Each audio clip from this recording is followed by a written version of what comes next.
তো আপনি যদি বলেন আমি বিশ্বাস করি কর্ম করলে রুজি আসে, কর্ম করলে কি আসে?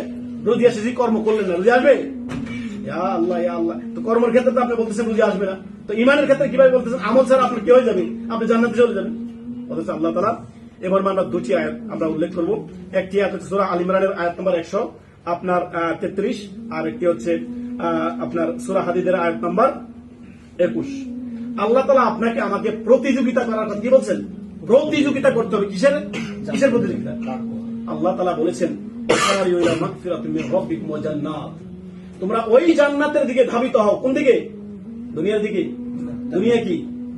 তুচ্ছ নগণ্য দুনিয়া। আল্লাহু আকবার।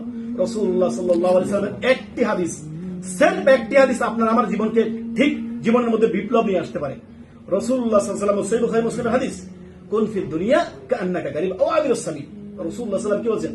দুনিয়া তুমি এমন ভাবে, এমন মানুষ হয়ে, এমন ভাবে হয়ে যাও। আমরা দুনিয়াতে চাই যে যার যত বেশি পরিচিতি বানাইতে পারি, যে যত বেশি পপুলারিটি পেতে পারি, বা যে যত বেশি আমরা আপনার মানুষের সাথে খাতির জমাইতে পারি। এটা দোষণীয় নয় যদি এটা ঈমান আমলের শর্ত হয়ে যায়।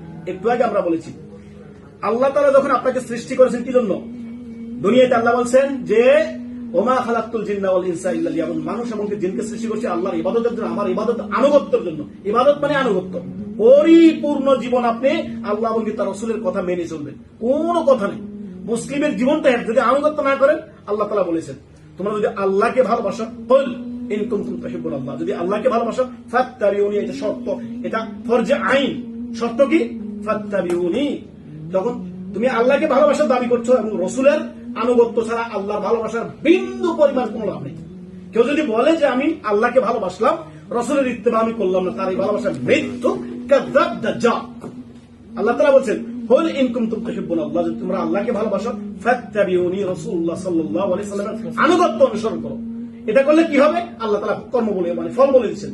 আল্লাহ তাআলা বলছেন, আল্লাহ তাআলা ওয়ায়াগফিরু লাকুম যুনুবাকুম ওয়াল্লাহু গফুরুর রহিম। আল্লাহ বলছেন যদি তোমরা রাসূলের ইত্তেবা করো আমি তোমাদেরকে ক্ষমা করব।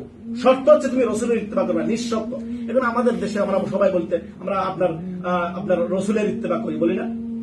অনেকে আবার আওলাদ রাসূল আমরা দাবি করি, আবার আমরা আপনার রাসূলের কি বলি, শুধু আপনার রাসূলের প্রেমের গান গাই, লেকিন রাসূলের আশিক রাসূল আল্লাহ আল্লাহ এই সমস্ত ভাষা আমাদের জানা নাই, জন্য মুখে আসে না। আশিক রাসূল দাবি সমস্ত রাসূলের আদর্শের উল্টো তার কাজ, তার পুরোটা জীবন হচ্ছে অবাধ্যতার জীবন। সে বলতেছে আমাকে নিজেকে আশিক রাসূল।